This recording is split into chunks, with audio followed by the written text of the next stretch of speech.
오늘 우리에게 주신 하나님 말씀 디모데전서 5장 17절에서 25절까지의 말씀입니다.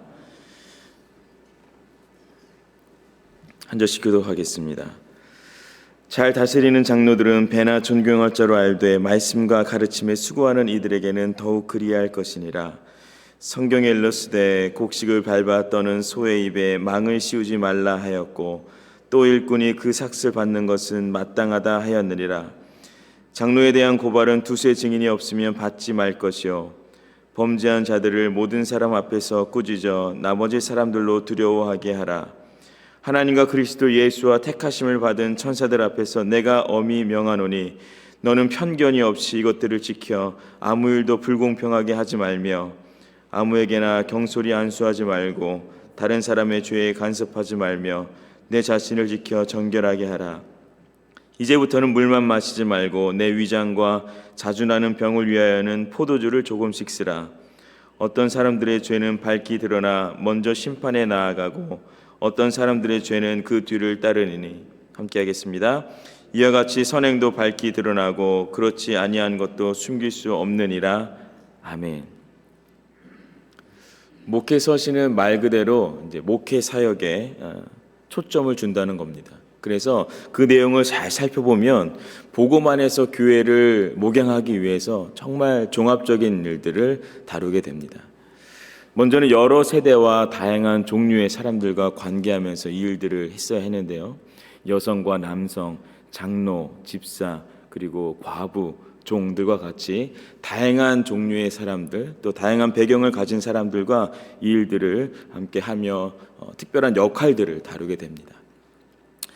디모데는 이들과 함께 교회를 이끄는 것만이 아니고요. 당시 에베소 교회에 문제가 있었던 이단 사상에 대해서 분명하게 가르치고 또 책망도 하고 또 치리해야 되는 역할도 있었습니다. 그래서 이를 위해서 또 성도들을 교육하고 훈련하는 여러 내용들도 동시에 다뤄야 했던 것이죠. 한마디로 끝이 없는 일과도 같이 새롭고도 동시에 반복되는 일들이 계속해서 여러 일들이 주님의 몸된 교회 안에서 이루어져야 했습니다. 물론 1차적으로는 디모데에게 이러한 일들이 책임이 주어졌지만 사실 이 일은 디모데 한 사람뿐만 아니라 모든 교회 성도들이 합력해야만 감당할 수 있었던 일이었습니다. 어느 목사님이 목회는 생물과도 같다고 하셨는데요. 교회라는 게 고착화되거나 정형화되는 것이 아니라 하나의 목적과 또 그것을 목적을 이루는 목표를 이루며 나아갈 때 여러 상황들에서 그때그때 다양하게 나타나는 상황들이 있는데 그것들을 잘 염두하며 교회를 섬겨야 한다라는 의미로 말씀하셨던 것이 기억이 납니다. 사도 바울이 디모데에게 쓴 편지를 볼 때에도 마치 앞에서 일어나는 일들을 훤히 다 보는 입장에서 디모데에게 차근차근 알려주고 당부하는 것으로 보입니다. 그리고 디모데뿐만 아니라 교회를 구성하는 모든 성도들이 한 방향으로 나아가기를 간절히 바라는 그의 마음이 그의 서신 속에서 계속해서 드러납니다. 이런 점에서 보면 교회 안에서 우리가 함께 교회를 세워갈 때 그 어느 것 하나 함부로 다룰 수 있는 것이 없다라는 것을 다시 한번 깨닫게 됩니다. 오늘 말씀에서는 교회에서 장로로 세워지는 일들을 어떻게 대해야 되는지 다루고 있는데요. 사도 바울이 기록한 여러 서신들을 보면 어느 곳에서는 이제 감독이라고도 하고 또 어느 곳에서는 장로라는 표현을 하기도 합니다. 네, 이 서로 간에 호환적으로 사용하는 단어로 이해하시면 되겠습니다. 사도행전이나 디도서에서도 이 두 가지 단어가 각각의 표현이 됐지만 같은 의미로 쓰였습니다. 교회 사회에서는 이제 초대교회를 지나가면서 이제 장로와 감독의 역할이 조금 더 분명해지게 되었습니다. 오늘 본문에서 교회에 세워진 장로들에 대해서 인정하고 존경하는 지침이 17절에 나오는데요. 잘 다스리는 장로들은 배나 존경할 자로 알되 말씀과 가르침에 수고하는 이들에게는 더욱 그리할 것이니라. 아멘. 먼저는 세워진 장로들을 인정하고 또 존경하라라고 말씀합니다.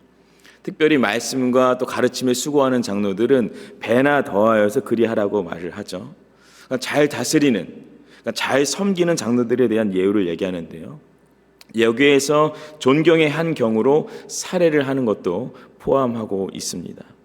단순히 세워진 리더십이어서가 아니라 잘 다스리고 섬기는 리더들에 대한 예우를 할 것에 대해서 얘기하고 있는 겁니다. 두 번째 항목이 19절에서 20절에 다뤄지는데 이렇게 되어 있습니다. 장로에 대한 고발은 두세 증인이 없으면 받지 말 것이요 범죄한 자들을 모든 사람 앞에서 꾸짖어 나머지 사람들로 두려워하게 하라. 아멘. 누군가 이들의 잘못을 고발할 경우가 있는데 그랬을 때는 한 사람의 증인이 아니라 두세 사람의 증인이 있을 경우에만 그것을 합법적으로 다루게 된다라는 것이죠. 그렇지 않은 경우에는 이들을 보호할 의무가 교회에도 있다라고 말씀하고 있습니다. 하지만 이 대목이 그저 자기 식구를 감싸는 것을 말하는 것은 아니고요. 만약에 잘못 행한 일이 있으면 사람들 앞에서 엄히 그것을 다룰 것도 가르치고 있습니다. 그리고 마지막으로 요구되는 사항이 22절 상반절에 나오는데 이렇게 되어 있습니다. 아무에게나 경솔히 안수하지 말고 다른 사람의 죄에 간섭하지 말며. 그러니까 교회 장로들을 임명할 때는 신중하게 이 일을 진행해야 된다라고 이제 말씀하고 있습니다. 일손이 필요하다고 해서 무작정 사람들을 세우는 것이 아니고요. 장로의 직분에 합당한 리더를 세우는 것을 강조하고 있습니다. 여기까지 내용을 살펴보면 교회의 리더를 세울 때 단순히 누군가의 그 한 사람의 의견으로 결정하는 것이 아니고 당시 상황의 필요에만 따라 세우는 게 아님을 확인하게 됩니다. 그리고 그 교회의 리더를 세우는 것이 중요하지만 더 중요한 것은 그 리더와 함께 꾸준하게 교회를 돌보는 것이 더 중요하다는 것도 확인하게 됩니다. 아마도 디모데가 에베소 교회를 재정비하고 건강하게 목양하기 위해서는 충성스러운 장로를 임명하는 것이 매우 중요했을 것 같습니다. 교회의 리더가 중요하다는 것은 지금이나 이때나 별반 다르지 않은 것이죠. 그런데 이러한 일들을 진행할 때 바울이 디모데에게 강조한 것이 하나 있었는데요. 그가 놓치지 말아야 되는 원리가 무엇인지가 21절과 22절 이렇게 나와 있습니다. 같이 한 목소리로 읽겠습니다. 하나님과 그리스도 예수와 택하심을 받은 천사들 앞에서 내가 엄히 명하노니 너는 편견이 없이 이것들을 지켜 아무 일도 불공평하게 하지 말며 아무에게나 경솔히 안수하지 말고 다른 사람의 죄에 간섭하지 말며 내 자신을 지켜 정결하게 하라. 아멘. 디모데가 편견이나 불공평함 없이 이 문제를 다뤄야 하고 누군가를 함부로 두둔하거나 비난하는 일도 없어야 한다고 말합니다. 경솔하게 안수하지 말고 다른 사람의 죄에 간섭하지 말라고 합니다. 무엇보다 이러한 과정에서 그 자신을 지켜 정결하게 하라.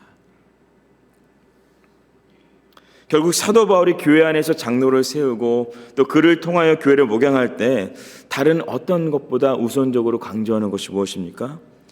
디모데 그 자신을 지켜서 정결하게 하라는 겁니다. 왜 이것이 중요할까요? 아무리 디모데가 에베소 교회를 책임지고 목양한다 하더라도 사람에 의해서 상황에 의해서 휩쓸릴 수 있고 중심을 잃을 수도 있습니다. 그런데 적어도 그가 하나님 앞에서 자신을 지키고 깨끗한 그릇이 된다면 어떠한 장로와 동역을 한다 하더라도 어떠한 성도와 사역을 한다라도 흔들리지 않고 요동하지 않을 겁니다. 말씀을 묵상하면서 문득 이런 질문이 들었습니다. 디모데는 에베소 교회에 가기를 원했을까요? 아니면 그가 가야만 해서 갔던 것일까요? 주님의 몸된 교회를 섬기기 위해서 부름을 받는다는 것은 이때나 지금이나 영광스러운 일이잖아요.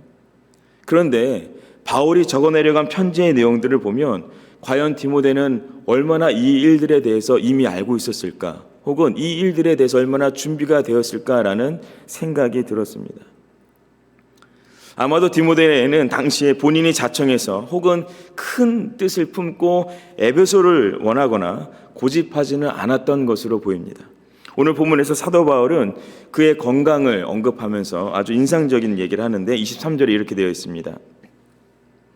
내 위장과 자주 나는 병을 위하여는 포도주를 조금씩 쓰라 라고도 말합니다. 그러니까 디모데가 에베소 교회를 목양할 때 그의 건강을 잘 살펴야 하는 상황이 있다라는 것을 알 수 있는 대목이죠.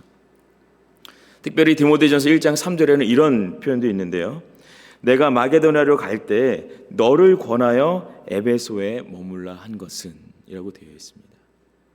그러니까 몇 가지 내용들을 이제 추려 보면 바울이 디모데를 영적 아들로서 정말 아꼈다는 것이고 그만큼이나 영적으로 큰 위기를 맞고 있는 에베소 교회를 디모데에게 맡겼다라는 것을 알 수 있습니다.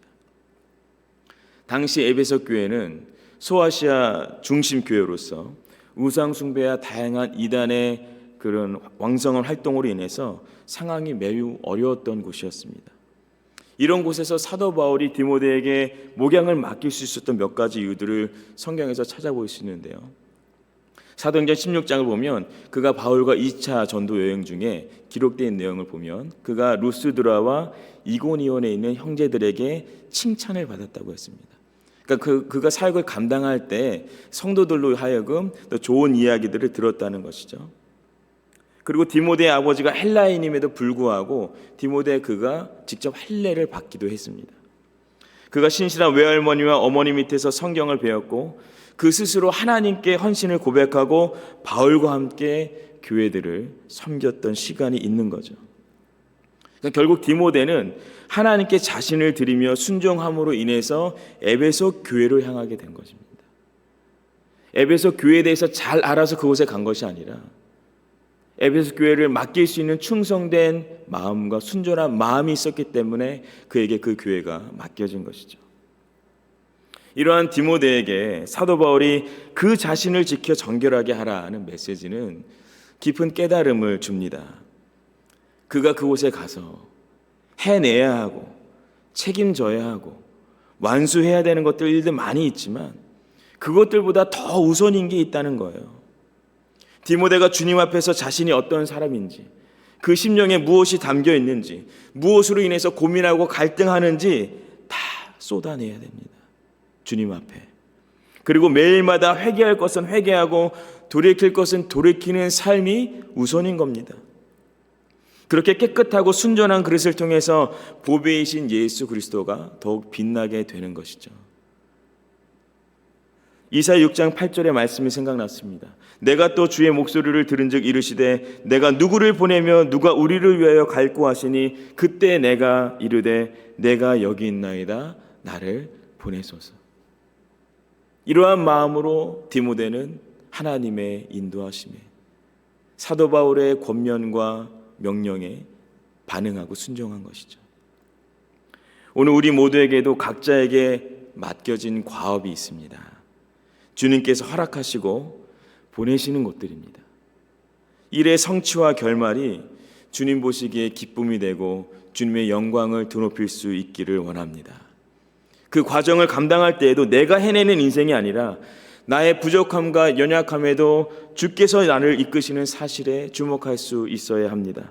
분주하고 복잡한 일상에서도 우리 자신을 지켜서 정결하게 하는 것이 우선입니다. 이 말씀을 붙들고 기도하며 나아갈 때 우리의 삶 가운데 주님의 평안이 누려지고 그 주님의 평안을 증거할 수 있는 자로 살아가시길 예수 그리스도의 이름으로 축복합니다. 함께 기도하겠습니다.